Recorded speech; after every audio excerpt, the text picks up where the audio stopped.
In this lesson, we're going to start to work with rational exponents. So we know a rational number is any number that can be represented as a fraction, so one number over another.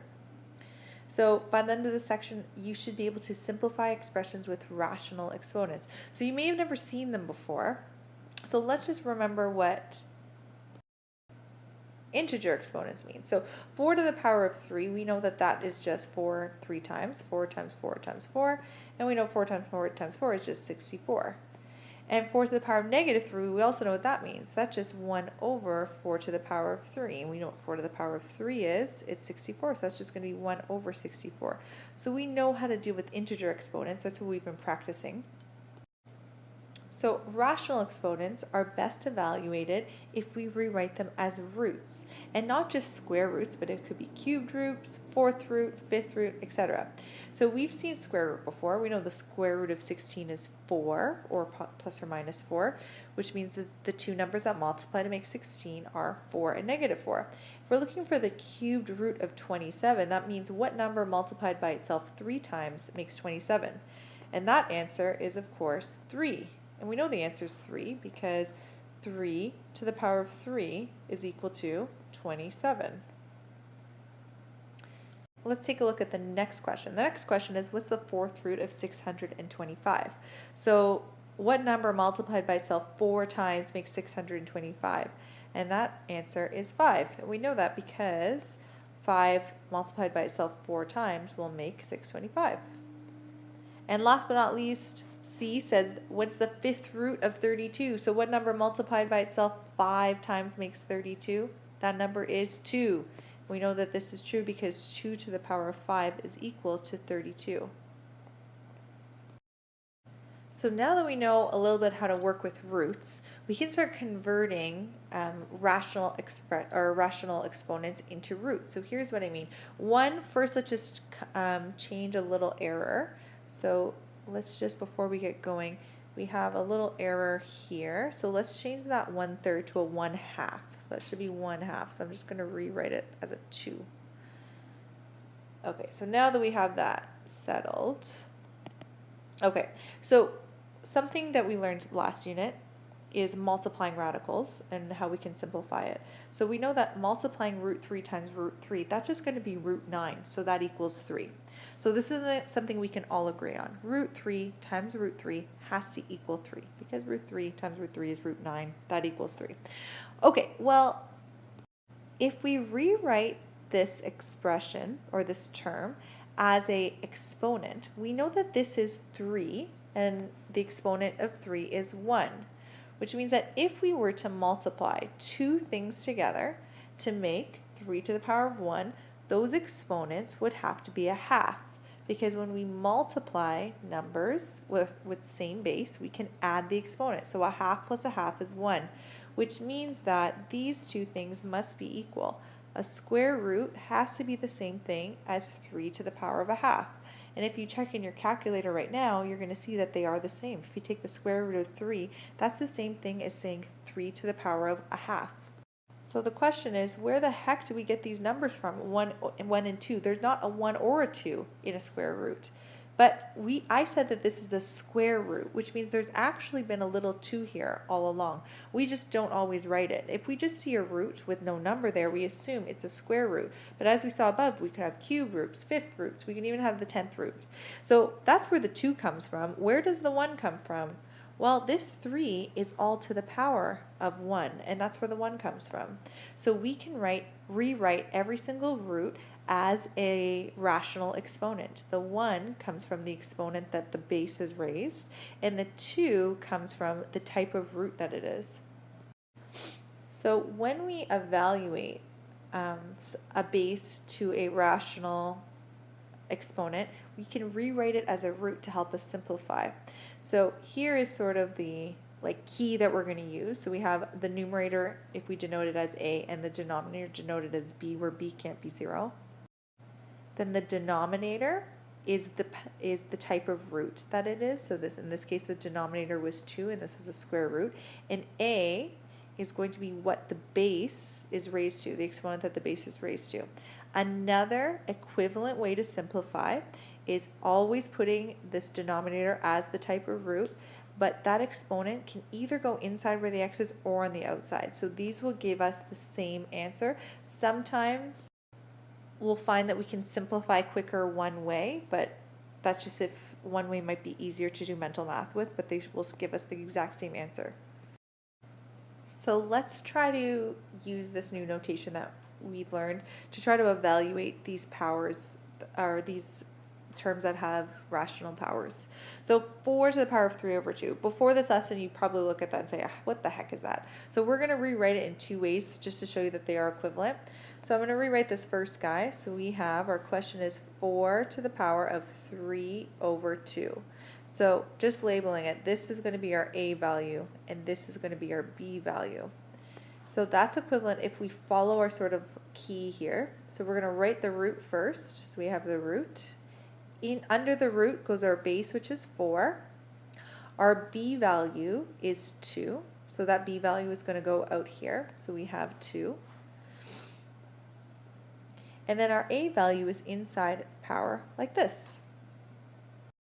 So let's keep simplifying. So this is the square root of, and we know what 4 to the power of 3 is. It's just 64. And can we evaluate the square root of 64? Absolutely. It's 8. So 4 to the power of 3 over 2 is actually just 8. Let's confirm to show that the other way is going to give us the exact same answer. So there's another way to format this or figure this out. So we have 4 to the power of 3 over 2.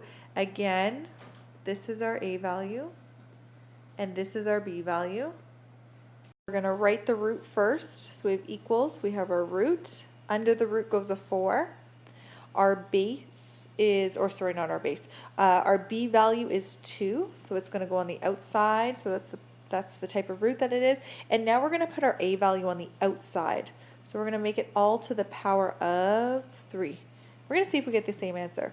So first we're going to evaluate what's inside here. So the square root of 4, of course, that's going to be 2.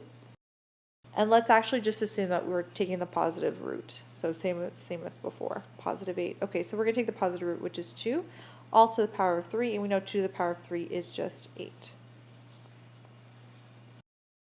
So two different methods, we get the exact same answer. Let's go ahead and start to simplify these now. So we have 8 to the power of 1 over 3. So now we know what that means. So we've practiced different ways to write it. So no matter what, we're going to start off with a root, and the base of that root is going to be 8. So inside the root. So then we have, remember, this is our A value, and this is our B value. Our B value goes outside of the root, so it becomes a cubed root. And our A value can either go inside or it can go outside. We can choose where we want to go. So let's just put on the inside because 8 to the power of 1 is very easy to evaluate. So we're looking for 3 to the third root of 8, and we know that that is just equal to 2. And that's as simple as it gets. So let's check the next guy. So we've got, again, inside of our root, we have negative 81. And our B value is 4, so we're looking for the fourth root. And our A value is 1. We can just put it inside since it's nice and easy to evaluate. So we're looking for the fourth root of negative 81. So is there a number multiplied by itself 4 times that makes negative 81?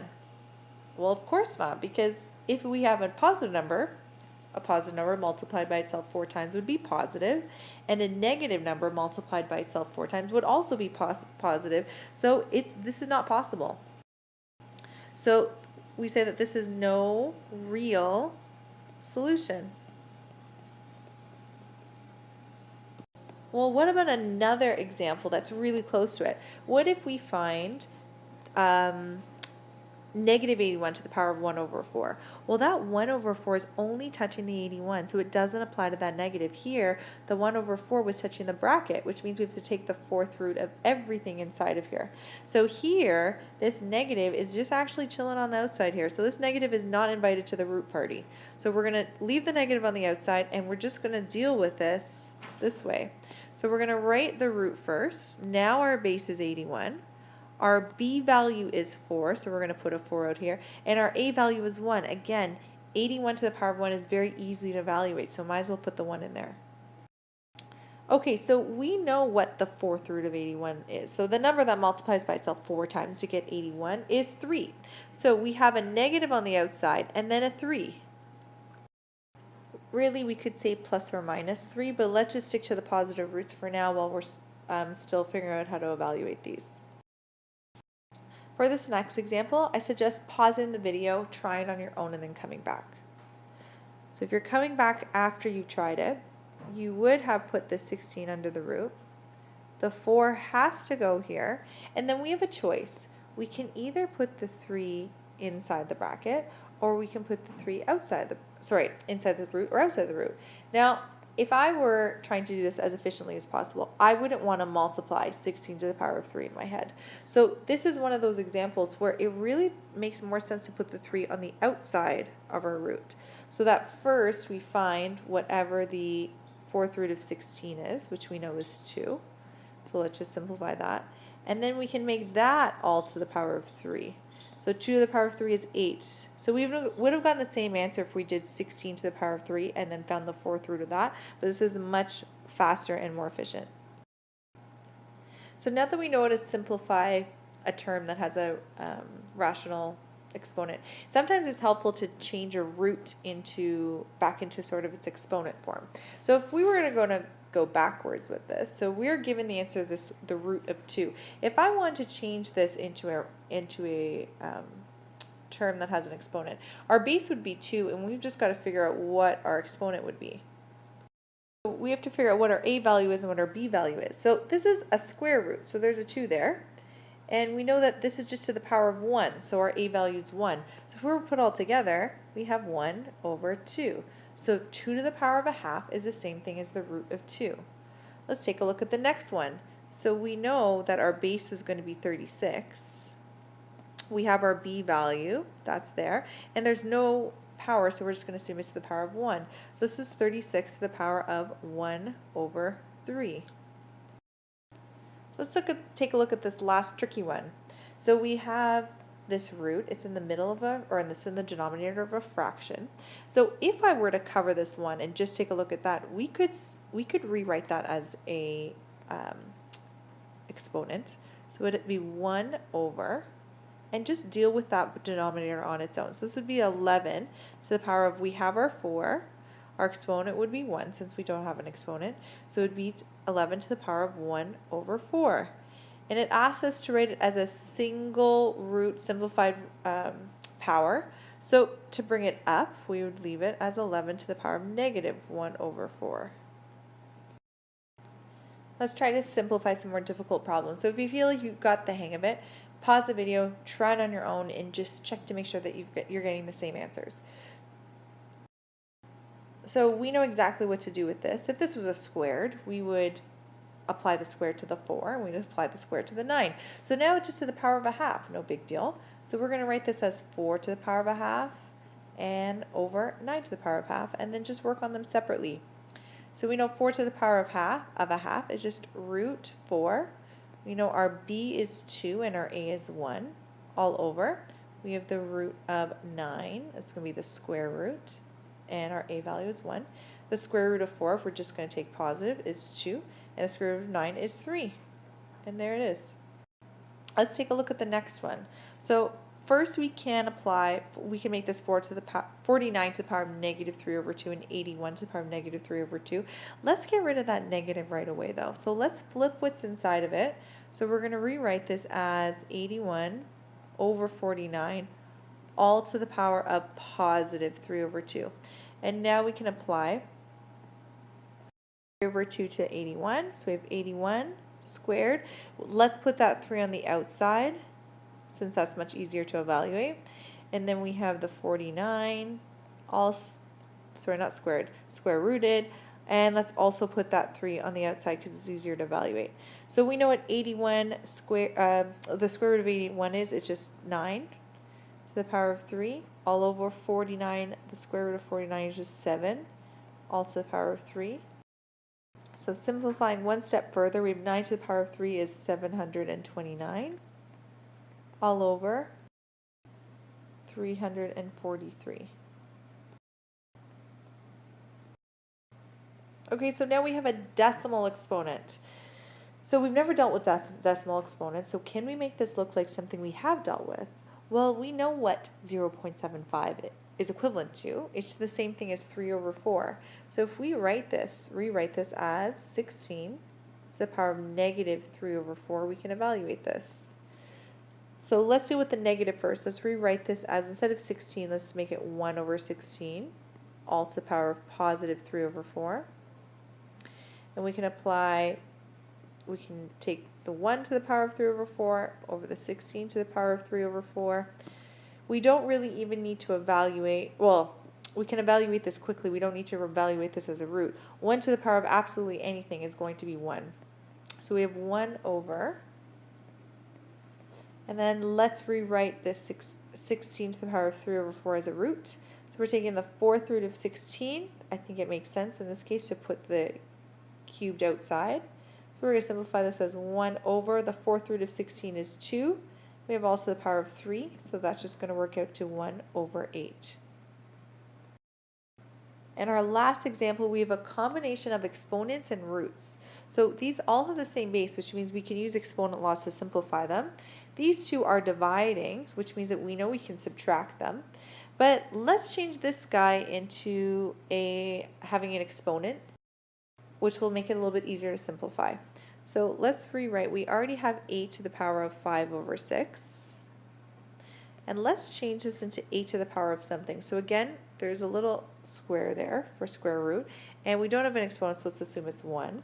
So this is 8 to the power of 1/2 all over 8 to the power of 5 over 3. So now we have all the same base. We're going to, these two are multiplying, which means we can add the exponent. And then they're divided by 8 to the power of 5 over 3. So if we were just going to do some side work here, our final exponent is going to be 5 over 6. Then we've got to add 1/2 and subtract by 5 over 3. So let's just simplify this quickly. So let's make the same base. So our lowest common denominator would be 6. So we're going to multiply the fractions by either 2 or 3. So that we have 5 over 6 plus 3 over 6 minus 10 over 6. So if we add that up together, we're going to have 8 minus 10, that's going to be negative 2 over 6, which is the same thing as negative 1/3.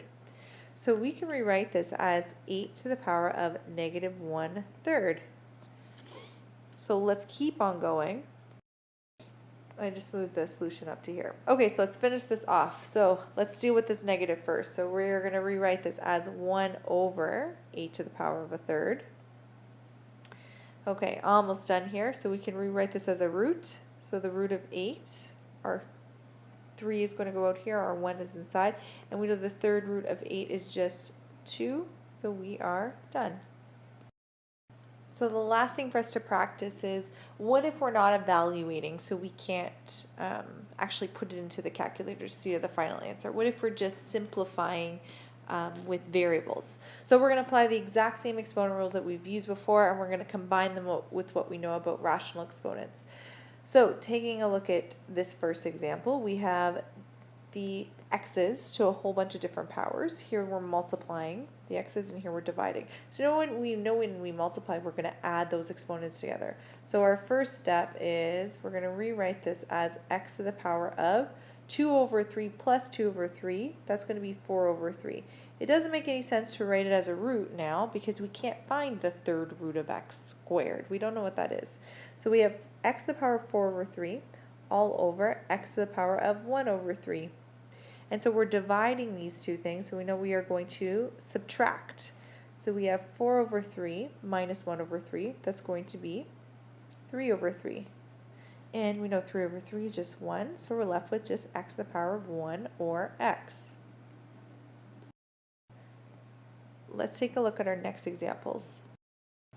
So we have a power to a power here, and we have another power to a power here, so we know what to do with that. We're just going to multiply. So we have y to the power of 2 times a fourth is just going to be 2 over 4. And then we have y to the power of negative a third times 2 is just going to be negative 2 over 3. We can simplify this y as 1 over 2. And we have this y of negative 2 over 3. And now we have to decide what to do with these two exponents. Well, we have multiplication, which means that we've got to add those exponents. So if you need to do it on the side, do it on the side.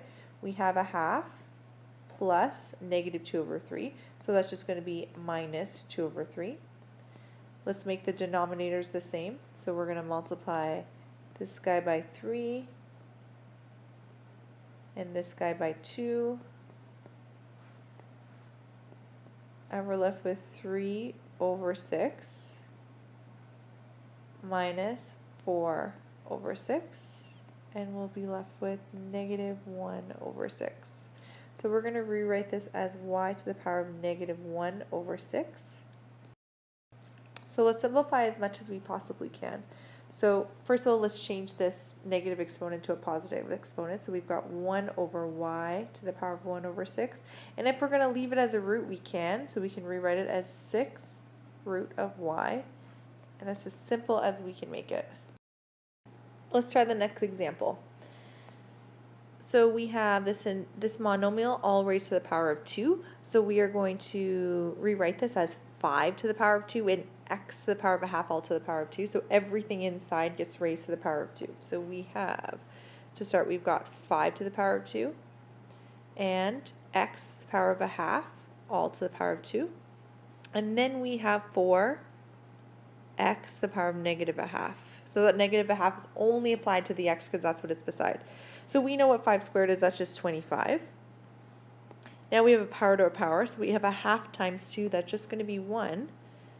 And our fraction goes away. And then we have times 4 and then x to the power of negative a half. So with these two exponents, we're multiplying the bases, so x times x, or we're multiplying the monomials. So therefore we're going to add the exponents. So we have 25 times 4, that's just going to be 100. So we have 100. And then we're going to add 1 plus a half, that's just going to be 3 over 2.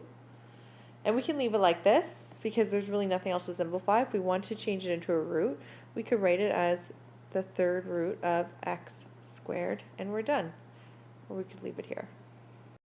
We're going to try 2 more. At this point, you should be feeling comfortable enough to try them on your own. So try it on your own, pause the video, come back and see how far you got, or come back if you need a clue. So if you tried it on your own and you're just coming back, I noticed that in the numerator here, we can't really do anything. We don't have two bases that are the same. Same with the denominator. But if we look vertically, we have an a to the power of 1 being divided by an a to the power of a half, so we know we can subtract that. We can also subtract these ones here.